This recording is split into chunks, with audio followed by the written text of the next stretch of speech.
Have you ever felt a sudden chill in a perfectly warm room? Or heard a whisper when you were completely alone? We often dismiss these moments as tricks of the mind, our imaginations running wild in the dark. But what if they aren't? What if they are fleeting glimpses into a reality that exists just beyond our own, a world filled with unexplained phenomena that defy all logic?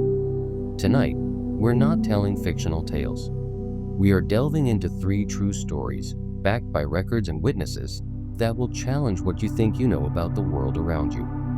These are stories of ordinary people who found themselves in extraordinarily terrifying situations. Prepare yourself, because what you are about to hear is real, and it is profoundly disturbing. Our first story takes us back to Christmas Eve, 1945, in Fayetteville, West Virginia. The Sauter family, George, Jenny, and 9 of their 10 children, were asleep in their home. The 10th, their eldest son Joe, was away serving in the military. Around 1 a.m. on Christmas morning, a fire erupted, consuming the family's house in a terrifyingly short amount of time. George and Jenny, along with 4 of their children, managed to escape the inferno. But 5 of their children, Maurice, Martha, Louis, Jenny, and Betty, were nowhere to be found. The immediate assumption was that the 5 children had tragically perished in the fire. However, a thorough search of the ashes revealed a startling and deeply unsettling fact. No human remains were ever discovered. This absence of evidence marked the beginning of a lifelong, agonizing search for the Sauter parents, a search riddled with bizarre clues and potential supernatural encounters.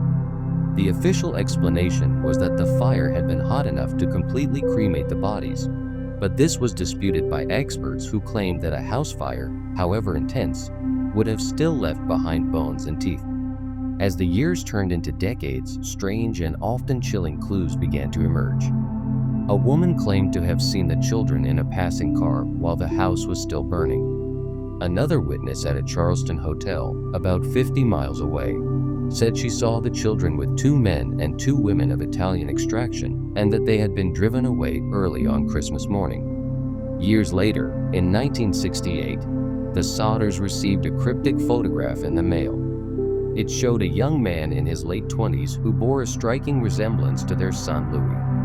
On the back of the photo was a handwritten note: Louis Sauter, I love brother Frankie, ill boys. A 90,132 or 35.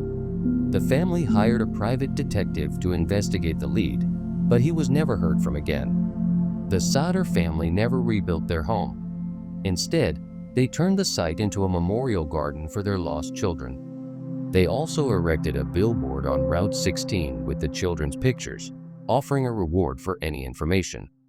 It remained there until Jenny Sauter's death in 1989. To this day, the fate of the 5 Sauter children remains one of America's most haunting and unexplained phenomena. Were they victims of a tragic accident, or did something far more sinister, perhaps even something involving supernatural encounters, happen on that cold Christmas night? Our second story takes us across the Atlantic to the town of Hexham, England, in 1971. 2 young brothers, Colin and Leslie Robson, were playing in their garden when they unearthed 2 small, stone heads, each about the size of a tennis ball. One had masculine features and was dubbed the boy, while the other, with more feminine characteristics and what appeared to be a witch-like hat, was named the girl. These seemingly innocent discoveries would soon unleash a series of terrifying and unexplained phenomena that would plague not only the Robson family, but anyone who came into contact with the artifacts. Shortly after bringing the heads into their home, the family began to experience strange occurrences. The heads would inexplicably move on their own. The family and their neighbors reported seeing a shadowy figure, half man and half beast, in the Robsons' house. One night, the mother, Mrs. Robson, woke up to see this terrifying creature on the stairs. She described it as being over 6 feet tall with the body of a man but the head of a goat. The family's young daughter also claimed to be terrorized by a wolf man that would come into her room at night. The strange events weren't confined to the Robson household. A neighbor who kept one of the heads for a short time reported that it was mysteriously smashed on the floor and that she too saw the half-beast figure in her home. The story of the Hexam heads eventually attracted the attention of Dr. Anne Ross, a Celtic scholar and expert on ancient religions. She believed the heads were ancient Celtic artifacts used in religious rituals. However, after taking possession of the heads, she also began to experience terrifying supernatural encounters. She reported seeing a tall, dark, werewolf-like creature on multiple occasions. She described it as being half man and half wolf. Geological tests on the heads yielded even more puzzling results.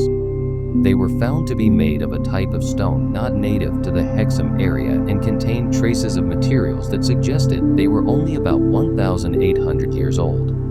However, a local man came forward claiming he had made the heads in 1956 for his daughter to play with, but his daughter said they looked nothing like the ones she remembered. The original Hexam heads eventually disappeared, their current whereabouts unknown. The mystery of their origin and the terrifying events they seemed to trigger remain a chilling example of unexplained phenomena. Our final story is not a single event, but a recurring and deeply unsettling series of encounters reported by people all over the world. It's a modern myth that has taken on a terrifying life of its own, the legend of the black-eyed children. These are not your typical ghost stories.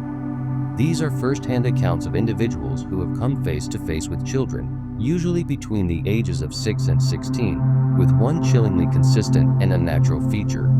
Their eyes are solid black, with no iris and no sclera. The typical encounter begins with a knock on the door or a tap on a car window. The children, often in pairs, will ask for help. They might say they need to use the phone, that they are lost, or that they need a ride home. Their speech is often described as articulate and unnervingly persuasive. But the most common thread in all these stories is the overwhelming sense of dread and primal fear that the witnesses report feeling. It's a feeling that goes beyond simple unease. It's a deep-seated terror that screams that something is fundamentally wrong. One of the earliest and most well-known accounts comes from a journalist named Brian Bethel. In 1996, he was parked outside a movie theater when two young boys approached his car. They asked for a ride home, claiming they had forgotten their money for the bus.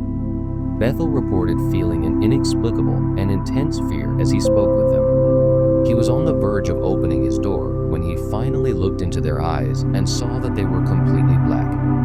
He immediately sped away, terrified. These supernatural encounters with the black-eyed children have been reported in homes, on deserted roads, and in wooded areas.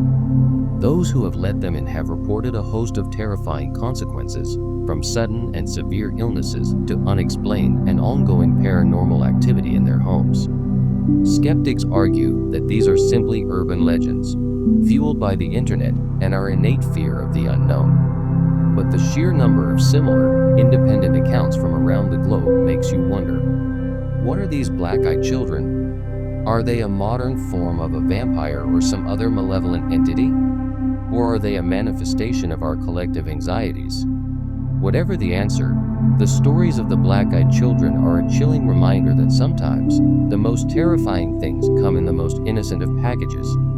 The world is full of mysteries that we may never solve. The stories of the Sodder children, the Hexam heads, and the black-eyed children are just a few examples of the unexplained phenomena that continue to baffle and terrify us. They remind us that there may be more to this world than what we can see and understand. What do you think happened to the Sodder children? What was the entity attached to the Hexam heads? And what are the black-eyed children? Let us know your theories in the comments below. If these stories have sent a chill down your spine, don't forget to hit that like button and subscribe to our channel for more explorations into the unknown. We have new videos every week that delve into the darkest corners of our world. Thank you for watching, and try not to think too much about that noise you just heard downstairs.